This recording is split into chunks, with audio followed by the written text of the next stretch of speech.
So in today's video, I want to talk about the Go 3S here and whether or not this is the world's most useful camera or useless, depending on how you look at it. So today's video is going to be all about my experience using the Go 3S for almost 8 months now.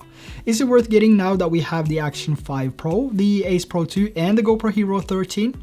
Let's find out. Now, if you're just learning about the Go 3S here, let's get you up to date. The Go 3S is the world's smallest 4K action camera that comes with an action pod here, which you can also use as a remote. We also have features like 4K resolution and 2.7K slow motion. We have Apple Find My in case you lose it. We have time-lapse, photos, free frame videos, and more. And the Go 3S here alone is waterproof down to 5 meters, so you can take this out snorkeling without having to buy a separate dive case, which is always fantastic. However, the action pod itself here is not waterproof, so just keep that in mind when you go into the water, that if you're going to use it like this, you would need to have a dive case, but if you don't have a dive case, you need to take it out of the action pod. Now, there's no secret that I love using these small cameras here. I've been using the Go 2, I've been using the Go 3, and now the Go 3S mainly because it has 4K resolution, and I've been using these ever since they come out. So this has always been my go-to for POV shots, mainly because of the small size, subtle approach, the low weight of less than 40 grams, so this easily makes it my go-to for hands-free shooting and POV shots. But instead of talking about image quality and this versus that, to be honest, I'm getting a little bit bored of it. At the end, the best camera is the one that you have in your hands and the one that captures the memories. So I'd rather focus on the actual use cases when it comes to the Go 3S, how I've been using it and how I will continue using it, because this camera, or a camera at this size, definitely has its own place. So over the past few months now, I've been taking the Go 3S everywhere. We've been to Cyprus, the Maldives, Hawaii, and all over Norway. So I've used this in all different types of scenarios, even as a head cam on my motorcycle. Even though it falls a little bit short when it comes to motorcycle rides because it doesn't have a wide field of view as the Ace Pro 2 here, which has 157 degrees field of view, I still think it does pretty good given the size and the weight of it. And because it's such a small camera, it's also easier to get some of those creative shots, like mounting it on different spots on my bike as I pull it out of the garage. And the thing that makes it a lot easier is that it also has this magnetic backplate. But for me, the reason I really like this camera is the POV shots I'm able to capture. So instead of having a big and bulky action camera like the Action 5, the GoPro 13 and the Ace Pro hanging off a neck or head strap, I can just use the Go 3S here with the included head clip, which is also magnetic, by the way. So I can just use this on the pendant and I can adjust the angle so I get the perfect shot. And because everything has a magnet, even the backplate on the camera itself here, it's much easier to get all these different shots. So let's say you forgot your tripod, or maybe you just took your camera out and your plan was to shoot some handheld videos just holding it like this. You know, sometimes you just wish you had that tripod or that mount so you could mount the camera somewhere and get a walk-by shot or even a time-lapse.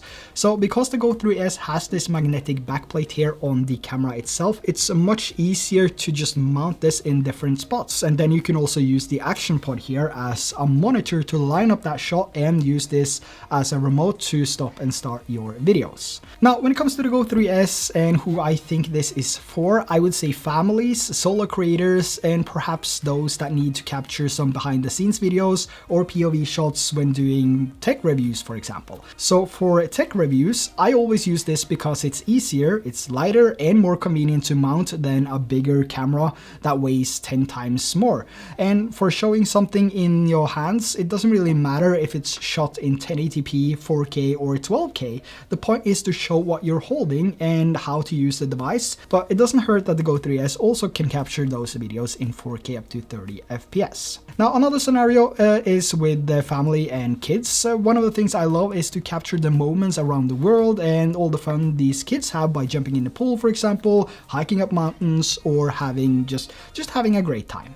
And of course, there's other cameras I use for this too, like the X4, which I recently talked about, and the Action 5, but I think all these cameras have different use cases. So even though I already have the X4 and I prefer to use the X4 as my main travel camera, it's not said that the X4 is best in all scenarios or suitable for that type of shot I want. And the same thing goes for the Action 5 and also the Ace Pro 2. So for those times I just want to do some hands-free shooting or just capture some basic POV shots, there's not really any camera that I have that does this better than the Go 3, the Go 3S, a camera in this form factor. And what really helps is that we have this magnetic head clip, which makes the whole process a whole lot easier. But I also think the big question when it comes to the Go 3S is if this could be your main camera or my main camera.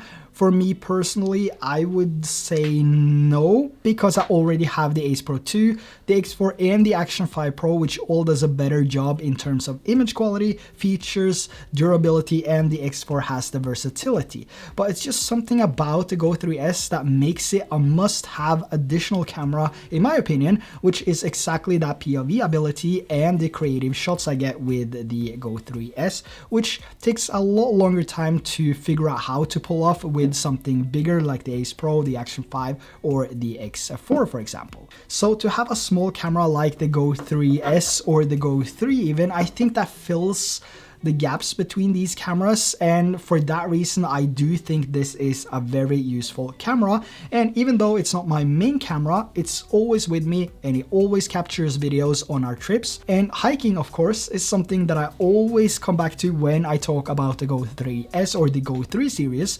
I've been doing a lot of hikes over the years, and my favorite thing and my favorite camera has always been the Go 3S, the Go 3, and the Go 2 when it comes to recording these hikes, and it's actually not as bad when it comes to quality. So for this shot right here, I had my Go 3S mounted on my hat and the new GoPro 13 handheld on a tripod, and the differences between these two cameras in this exact scenario is crazy. It's like night and day, and honestly I did expect more from GoPro. Even though the Go 3S has the worst image quality here and has a little bit more grainy image, the stabilization is just awful on the GoPro, and this is just a normal forest hike at 3 p.m. in Hawaii with slightly dimmed conditions. I'm not saying that the Go 3S is the GoPro killer, by no means, but whenever the sun gets behind the clouds, GoPro will definitely not be the camera I use. And this is just a real life scenario where both cameras are using auto settings, but I'm sure GoPro would perform somewhat better if I spent a few minutes setting up some manual settings. But on a vacation with the kids, I'm not really gonna spend minutes after minutes trying to get a high-end camera to perform optimal in different scenarios. I just want something that works 10 out of 10 times no matter where I go, and if the image quality gets a little bit grainy or doesn't look like 12K when the lighting is not optimal, I don't really mind, because I want to capture those memories and I want to capture them stabilized, and as long as the footage is usable, not shaky, and just smooth, you know, I'm happy with that. And from my experience over these months and over the years of using the Go series, I think it's 100% worth it if we're looking for that small, tiny action camera that makes it easier to capture activities like hikes, POV shots, behind the scenes stuff, creator shots, family trips, and so on. The image quality is not as good as the Action 4 or the Action 5 or the Ace Pro or the Ace Pro 2 or the GoPro Hero 13, but I don't think it was made for that either. It's a family camera which happens to be amazing for POV shots. Probably the best POV camera on the market right now if you take everything into consideration, like how small it is, how easy it is to use, and that everything is included in the box when you buy this. So you don't have to rush out and buy additional accessories. You can buy this, you get the included head clip, you get a pendant, and you get a sticky mount. You basically get everything you need to start shooting videos.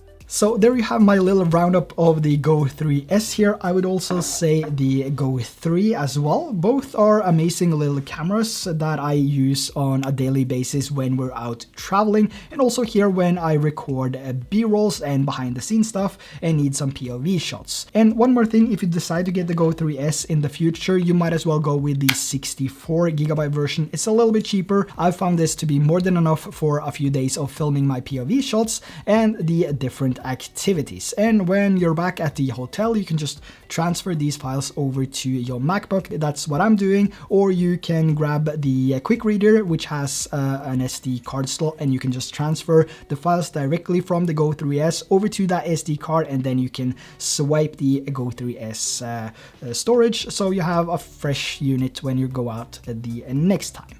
Now, if you already have the Go 3S, I'm also curious to know your experience about it. What's the pros and the cons from your perspective? Let me know in the comments below. And until next time, take care, and I'll see you soon.